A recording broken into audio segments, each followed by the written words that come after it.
Welcome to Pandora's Awareness Podcast, a place where we collect stories and circulate life-changing wisdom. I'm your host, Asher, and our guest today is Melissa and Gregory.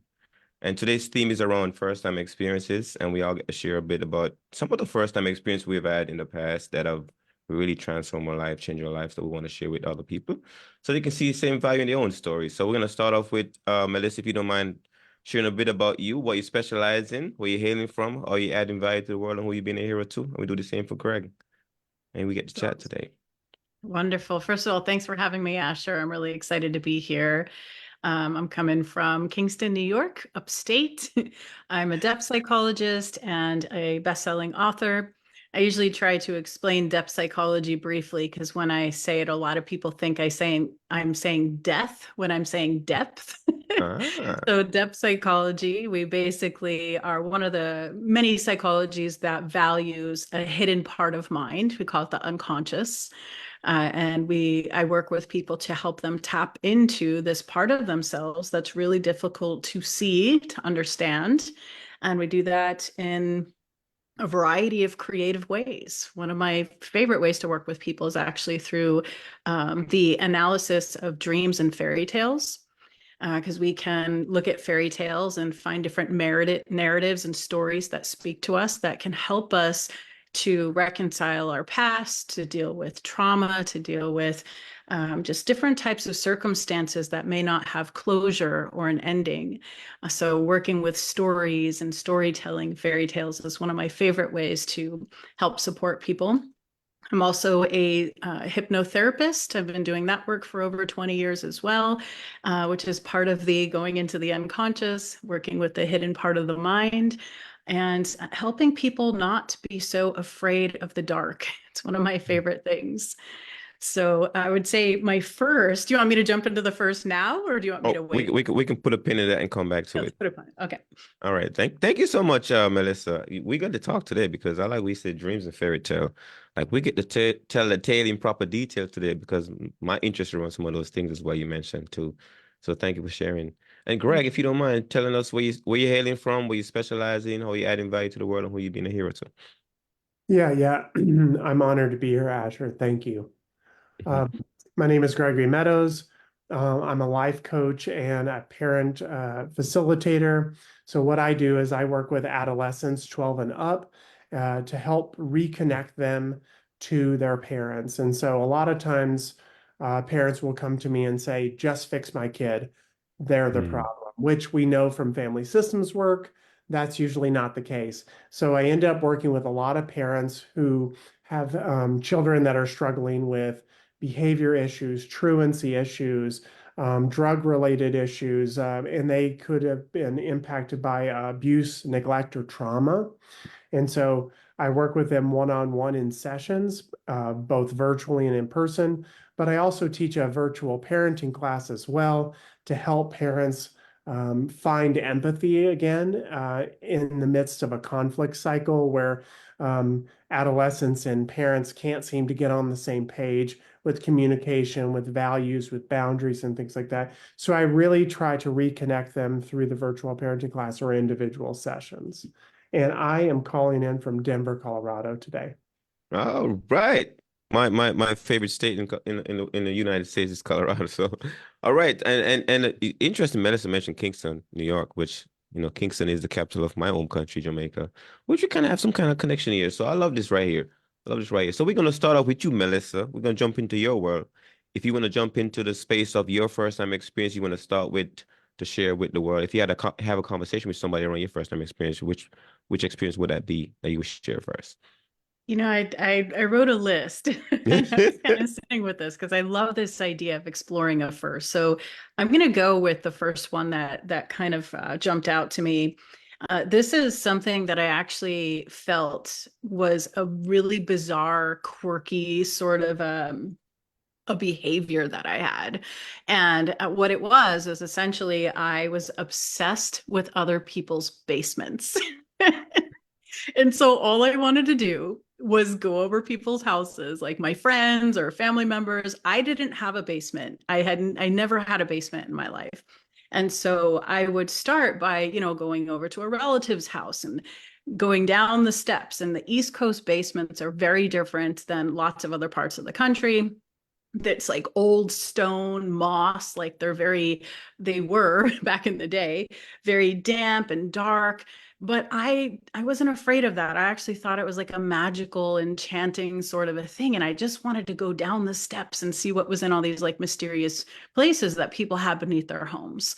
And I picked this as one of my first because it's something that I initially felt kind of silly about. I thought it was a quirky, strange thing that I almost felt a little bit ashamed, or, people picked on me for it, or thought it was like such a strange part of the personality. And what I discovered through this idea of like wanting to explore basements is it was actually very telling of what my career would become later in life. And when I started to study the unconscious and the different parts of the psyche, and I remember a story one time where we're talking about the building of, let's say, the structure of a house and how it can mirror the psyche, and how the basement is the unconscious hidden part of the home and also of the mind. And after that, when I sort of connected with that idea, I realized that this bizarre thing was actually like an asset to me, or a creative form.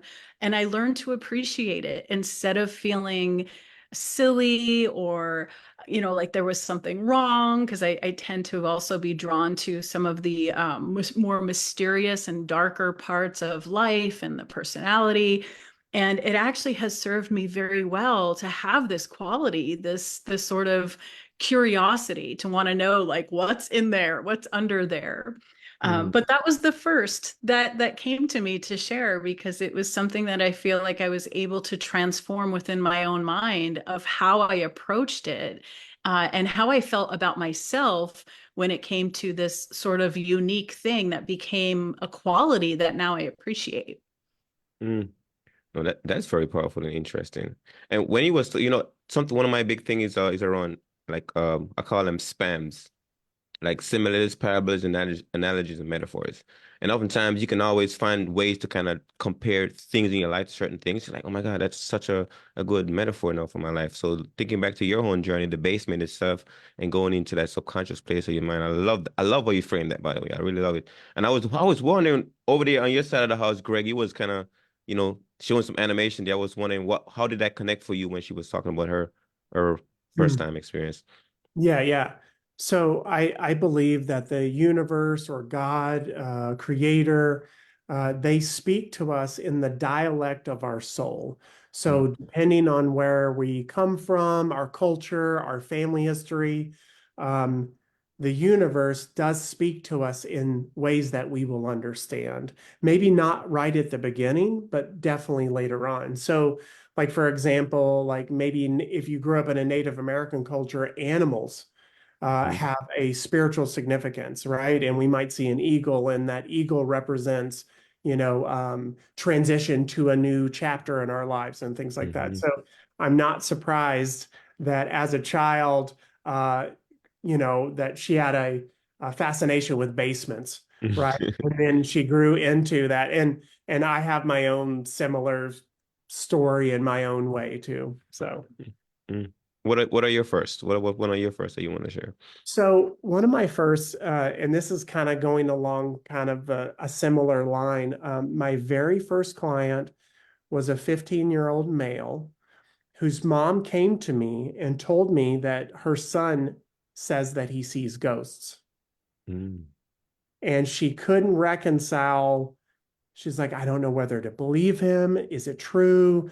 Are ghosts real? All that sort of things. And so my job was to help them kind of, well, basically to help mother um, understand the child, right? Whether Mhm. it's true or not true, how can how can they be on the same page and things like that? And I met this young man, and for all intents and purposes, and I've been in the field a long time, so I can kind of tell when someone is making things up or embellishing and things like that. And he was the most functional, level-headed 15-year-old who told me, he's like, I literally see ghosts in the middle of my classroom, walking through.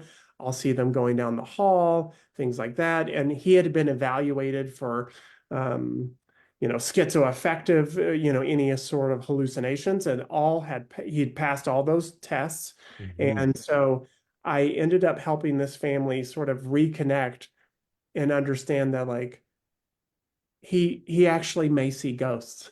Um, Mhm. and so it kind of presented it was a very unique first client that I had in working with adolescents. Hmm. I think I'm curious a bit now to dig into that part of the story. because Yeah. because here's the thing. I've met people that are clairvoyant, people that are just like they have different experiences, and all of us want our experiences of reality to be true. Like all of us want it to be. Yeah. And sometimes when people don't believe us because they don't have that experience, we think, oh, this person is crazy. But actually, they're seeing something else we're not seeing. Like, how are they seeing it? So I'm curious to know, how do you get that person, the parents to connect with the son, or the son to connect with his reality?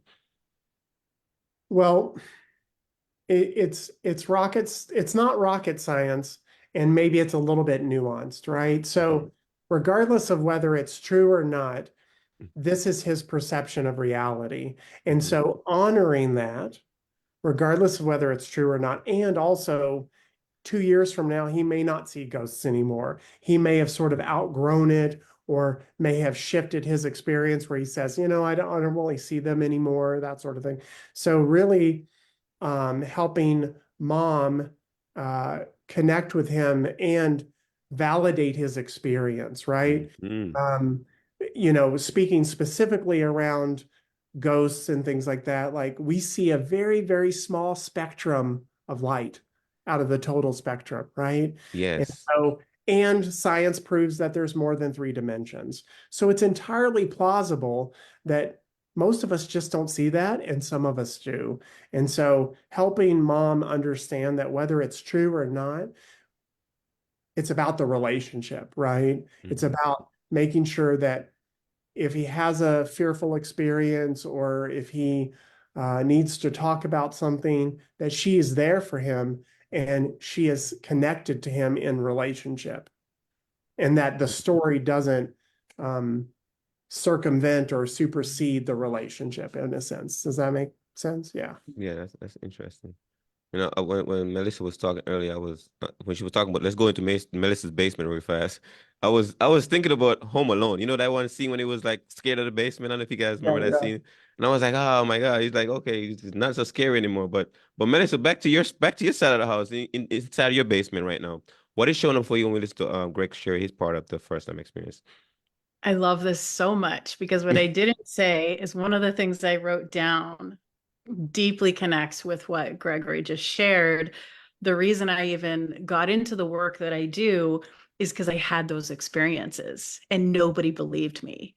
Well, I shouldn't say that. My mother did believe me, but there were a lot of others that didn't believe me. And I had very unique evidence, let's just say, of things that I couldn't explain how I knew them, accurate Mhm. information and details, and it scared people.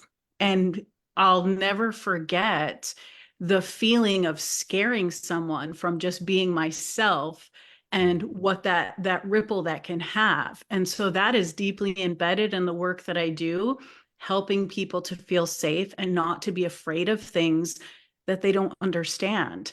Because often when we don't understand something, our first instinct is not even necessarily just to like maybe avoid it or to say it's wrong, but even I'll just go as far as to say, like, some will just say it's evil. So Mhm. instead of like what the beautiful work that Gregory's doing, helping people, whether it's true or not, to stay in this place of possibility, to validate the perception, that can change someone's life by having that. So I was just absolutely moved by this because I'm like, this synchronicity of how this is unfolding is absolutely beautiful. I went with the safe story, which was the basements instead of the seeing ghosts. So interesting how things just come to surface anyway, right? Yeah, When I they're love it. meant to. So Yeah, I'm so grateful that you chose that experience to share. No, that's beautiful. Very cool. There's a saying that says, "Our five sense perception can only detect what comes and go, just like we can only detect like light and darkness, right? But then Mhm. like air that is constantly present, our five sense perception cannot detect it, meaning that we can't see it because it's never leave. It doesn't go anywhere. It's always here. So then it comes back to what you can see because most of our five sense perception is trained to see what comes and goes, right? But that was always present. So I always think about that when people are saying that they're recognizing things. Maybe you got sixth sense that mine just not awakened yet, and I can't believe or disbelieve. You just gotta validate and acknowledge what you're experiencing, and Yeah. oftentimes that's what people are really looking for. Yeah. Hmm. Any more first time experiences, Greg? Let's see if you pull off something off Gregory. Let's see if you pull some of Melissa's list. I'm gonna see how much synchronicities happen today. Yeah. Yeah. Okay. I have the list. I'm serious. Okay. No. I have a term. I say I have psychic Tourette's. So sometimes I will bring up or mention things that I don't consciously know, but relate to the other person and things like that. So I think that was an example of how I pulled something like, that was relevant, but I didn't know that it was relevant to Melissa. Mhm. So I would say that another first for me, in working with hundreds of children over my career from ages 4 to 22, I was working with one young man, and it was time for him to learn how to ride a bike. And he had a single mom family, no father in the picture, and so like just the process of helping him learn how to ride a bike was a very fatherly experience for me to see him like pedal. Now he's balancing, now he's got it. And I was just like, it was a very touching moment for me Mhm.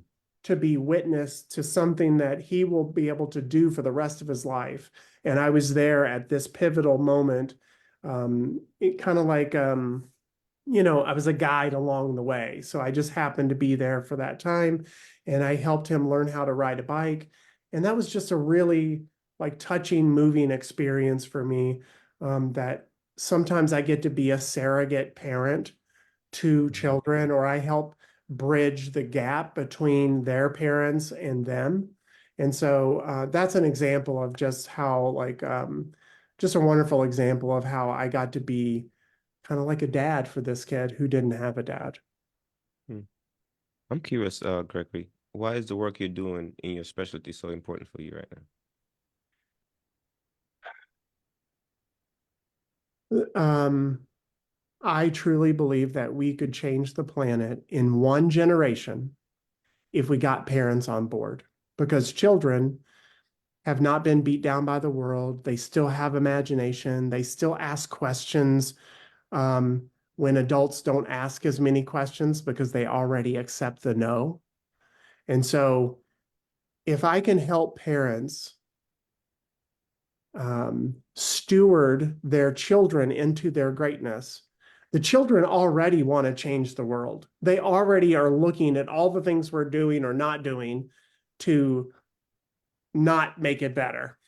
And so they're asking questions, they're being bold, they're using their imagination to invent things or to talk about topics. And so the work I do is contributing to helping this planet change Mhm. itself holistically for the better. And I believe that we can do that in one generation if we just get out of the way as adults.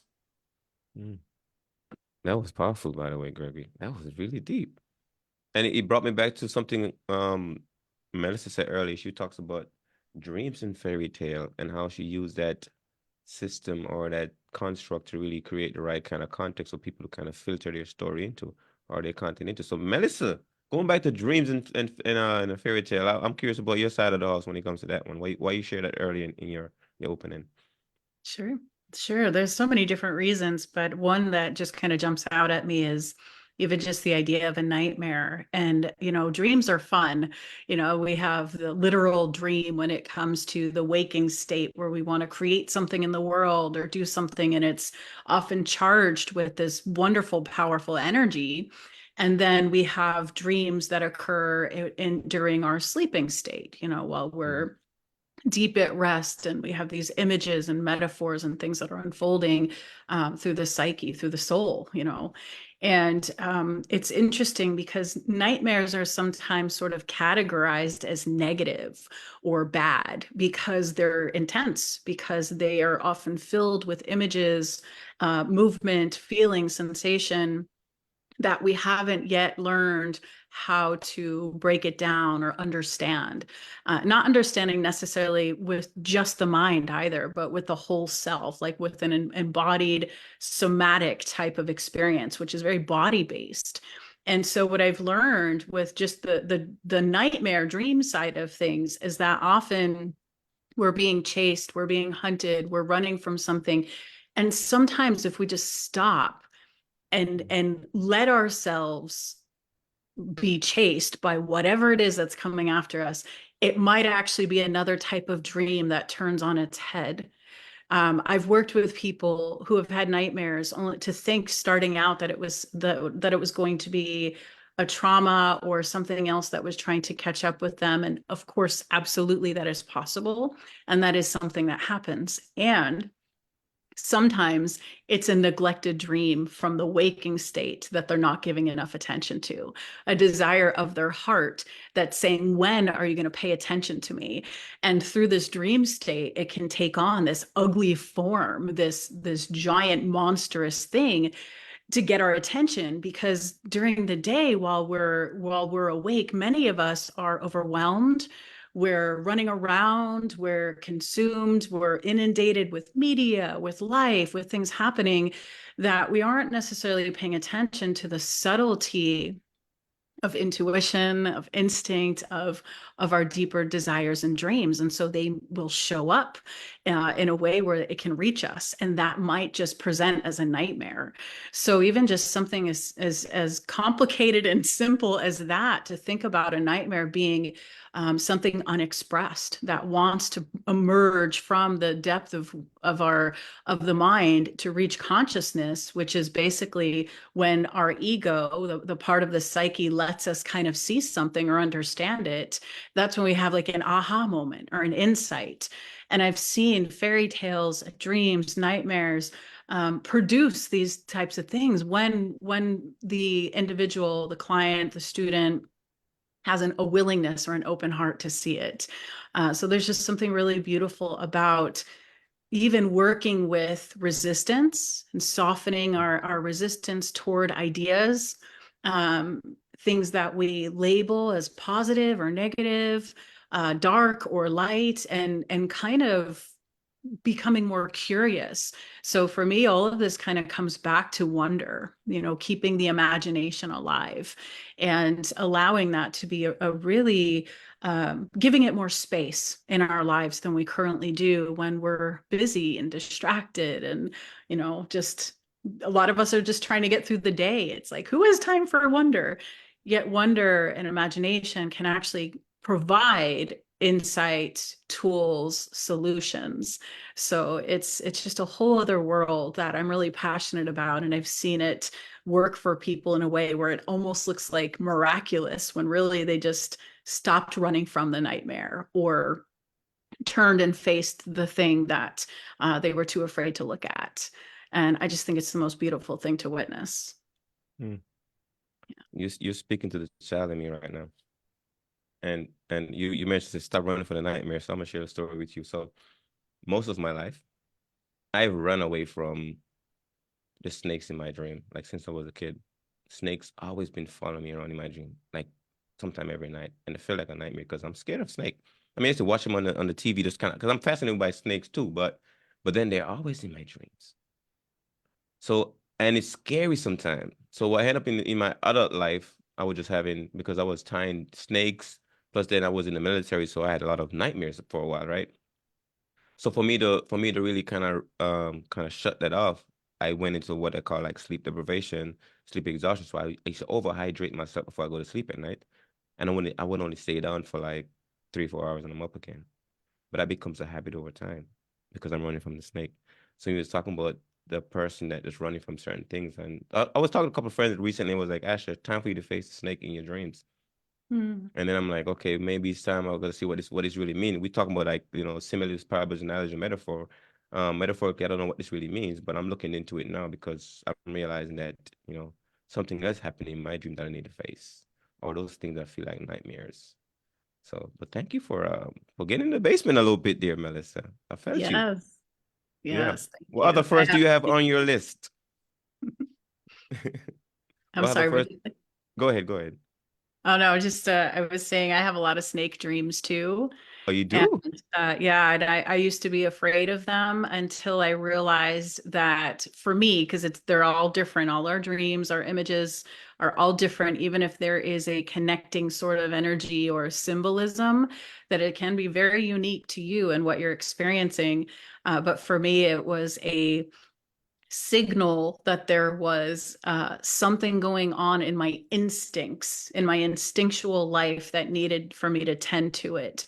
So it might be an intuition I wasn't listening to, a pattern that I saw kind of reemerging in my life, but maybe wasn't really paying enough attention to it. But anytime a snake appears in my dream now that I've done so much work on it, it's now more of a support to say, hey, the situation that you're in right now, just look closely. That doesn't mean there has to be danger or anything crazy, but maybe there's a detail there that I glossed over. And so when it shows up, I look closely at my life, what's happening. And if it's a contract I'm signing or a conversation I have to have that's difficult, I become more mindful. And that changed everything. So Mhm. it'll be interesting to see if you focus on the snakes, do some free writing on it just to see what kind of comes out and see if there's any patterns that are associated with it for you. Thank you so much. Patterns. I know. I was thinking deeply. I'm starting to see there's value in the symbolism and sometimes the real deep things in the basement I need to focus on. Thank you. What else on your list, Melissa? Oh, my list. Let's see. Let's pick one more off of it. One more first time experience. One more. Um, you know, this speaks to intuition and a lot of the things that we've kind of all been sharing, listening to intuition and the different ways that can manifest and appear for us. And I remember one of my first intuitive experiences that saved my life. And it absolutely it opened a door. It did something for me that really got me thinking that there was something else beyond what I could see that was either had my back, was working through me, however, you wouldn't want to word that or understand that. But essentially, the short version is I was in a vehicle with a few people who were probably just as tormented as I was at the time during this really difficult period of my life. We were all involved in a lot of just heavy stuff, drugs, and just living a really, really frightening lifestyle at that time, I'll just say. And we were driving and we had gone to someone's house. And while we were at this house, I was chatting with this one of the people that was there. And I had this feeling, this overwhelming feeling, nothing else with it. No image, no knowing, no story. I couldn't piece it together. I just had a feeling, and it felt like my body was trying to get my mind's attention. So I'd never had it like that before. And it almost felt like my nervous system was sort of like on fire. It was very strange, very electric. And I couldn't ignore it. So I kept paying attention to that. We get back in the car to leave, and they want to take a trip to the city. And I'm like, bring me home, drop me off. I wasn't that kind of person. I was a people pleaser. I was very much, I didn't use my voice. I didn't know how to speak up. I didn't know how to stand in my power. I hadn't learned any of those lessons yet. So for me to say, no, bring me home, it was almost as if, I just did a 180 in my personality. So, of course, when I started to say that, the driver was like, no, you're fine, just come with, and tried to talk me out of getting out of the car. And this feeling kept building and building and building. And finally, I just lied and said, I feel like I'm going to get sick. I don't feel well. Please just bring me home. They drop me off. They leave. About a week later, I have a police officer at my door wanting to ask questions. And I come to find out that where we were with the house that we had stopped at, apparently there were weapons and they were stolen. And then what was happening is those individuals were taking them to sell them for drugs. I had no idea any of this was going on. I had no idea that I was sort of almost being used in a strange way to be a distraction. I had no clue at all, except for this feeling that I couldn't explain, because they were extremely manipulative and good at, their game and what they were doing. I was very naive. I think I was about 17 years old. And so intuition, instinct, following your gut, like I didn't really know the depth of those kind of experiences. And out of the four of us that were in that car, two of them passed before we were even 25 years of age. And so it opened my eyes to whatever this feeling is, and trusting that something has my back.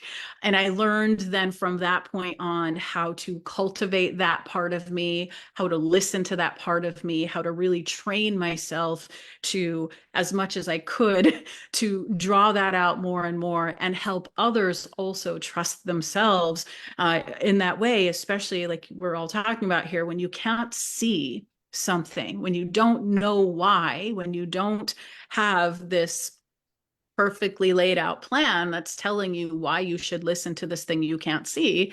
And yet I have no doubt that it saved me from who knows what kind of turmoil. And it's not the only time, and it's only gotten more intense. And now when I listen to it, though, it also has beautiful, amazing, a lot like synchronistic qualities. So it isn't just about the scary, frightening, protective experiences, although that's a part of it, but it's also the same part of me that I feel has also opened doors for me in my life and my career, my relationships. But that first, I can tap right back into that fear in an instant. It was so visceral. And I think that was necessary because, to be honest, I might not have listened if I didn't have that much of a physical reaction to the situation. That's incredible. Oh my God. Thank you so much, Melissa. Gregory, you listen to Melissa's storyline just now. I'm curious to know what shows up in your thought universe just now, or in your system.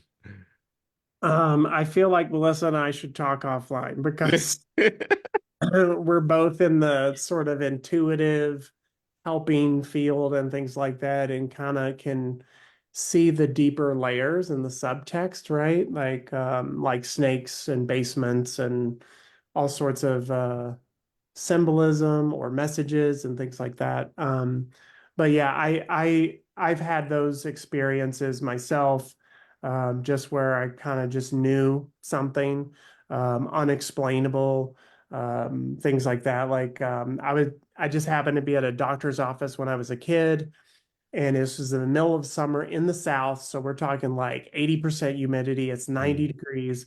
And a mom accidentally locked her child in the car. I was like 10 or 11, skinny as a rail still.